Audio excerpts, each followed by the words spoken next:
Masmavi Mutfak'ta hoş geldiniz. Sevgili arkadaşlarım, sadece bir bardak sıvı yağ ile şahane bir kurabiye tarifim var. Hemen başlıyorum. İyi seyirler dilerim. Tarifimiz için bir su bardağı sıvı yağımızı kasemize alalım. Kullanacağınız sıvı yağ böyle çok aromatik olmasın. Yani böyle kızartmaya kullandığınız hafif bir yağ olmasını tavsiye ederim.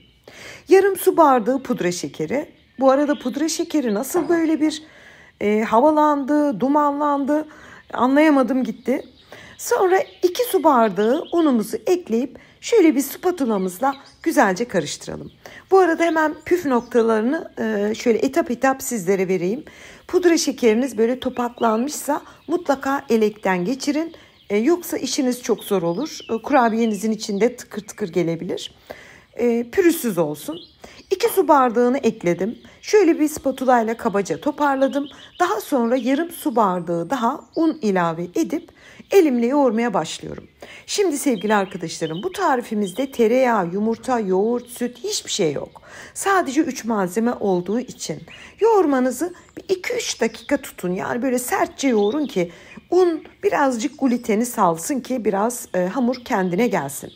Ama her halükarda böyle bildiğimiz elmalı kurabiye hamuru gibi değil, biraz avucunuzun içerisinde kaygan bir hamur, böyle kumlu bir hamur oluyor. Gayet normaldir. İstediğimiz kıvam bu. Bende 2,5 su bardağı artı 1 yemek kaşığı tam denk düştü. Şöyle bir tepsiye yağlı kağıt seriyorum ve daha sonra bundan sonrası size kalmış. Yani istediğiniz şekli verebilirsiniz. Ama hamur böyle konsistans Türkçe neydi acaba? Hamur kıvamı sebebiyle biraz kurabiye kalıbıyla kesmeye müsait değil. O yüzden böyle yuvarlayarak yapmanızı tavsiye ederim. Çünkü pek şeklini koruyamaz. Bir kısmını, daha doğrusu hamurun tam yarısını yuvarlak olacak şekilde bildiğimiz kurabiye şeklini vererek tepsiye diziyorum. Yarısını bu şekilde yaptım.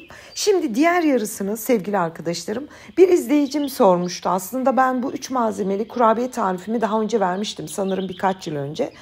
Başka bir şey ekleyebilir miyiz diye. Hatta birisi çikolata eklesek yayılır mı demişti. Yayılmıyor. Onu da size bu tarifimde tekrar göstermek istiyorum. Bakın altta görüyorsunuz, ben bu çikolatayı daha önce bıçakla kıydım. 80 gram bitter çikolata kullandım. Arzu ederseniz sütlü çikolata da kullanabilirsiniz. Hiç sorun değil. Daha önce sütlüyle de denedim. Hiçbir şey olmuyor. Dağılma, yayılma olmuyor. Çikolatayı ekledikten sonra, bu arada çikolata olarak sevdiğiniz bir markanın çikolatasını doğramanızı tavsiye ederim. Küvertür tavsiye etmiyorum. Küvertürler çok kaliteli ve lezzetli değildir. Çok çok lezzetli ve biraz süper lüks kıvama olan küvertürler var ama henüz ben Türkiye'de görmedim, ama Almanya'da var. O yüzden kullandığım kaliteli bir çikolatayı doğrayarak kullanmanızı tavsiye ediyorum. Çikolatalı olanları da bir kısmını yuvarlak cookies gibi, bir kısmını da oval yaptım. Çocuklar bayılacak. Kurabiyelerimizi bitirdik. Şimdi düz olan kurabiyenin üzerine bir tel çırpacakla şöyle bir ufak desen veriyorum. Hiç vermeseniz de olur veya bıçakla şöyle çizgi atın, un kurabiyesi gibi, hiç fark etmez. Buradaki amacım hani pişme esnasında oraların biraz açılması. Kurabiyelerimiz fırına gitmek için hazır. Önceden ısınmış alt üst ayar fansız fırında 180 derecede 20-25 dakika pişmeye gönderdim. Hemen belirtiyorum, bakın sevgili arkadaşlarım, sanki tereyağlı yapmışsınız gibi bir koku salıyor ki anlatamam. Şimdi bu kurabiyeyi ben biraz böyle rengi dönmüş seviyorum. Un kurabiyesi, un helvası gibi oluyor.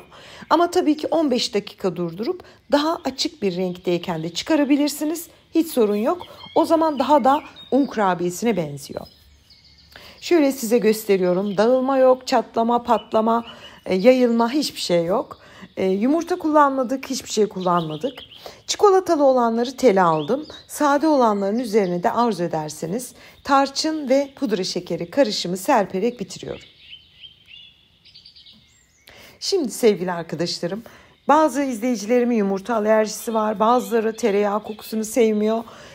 Bazıları da hesaplı ve tasarruflu olduğu için bu tarz tarifleri çok istiyorsunuz benden.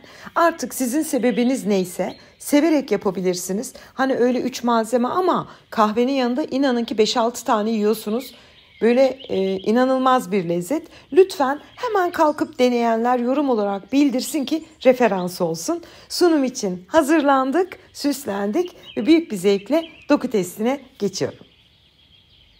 Şöyle gösteriyorum size sevgili arkadaşlarım. 3 malzemeli bir kurabiye. 20 dakika, 25 dakika kadar kızarttım. Bildiğiniz un helvası gibi, kavruk unla yapılan kurabiye gibi şahane bir lezzeti var. Sesini de duyuyorsunuz, öyle tık diye de kopuyor. Ağzınızda da böyle kıyır kıyır bir tat.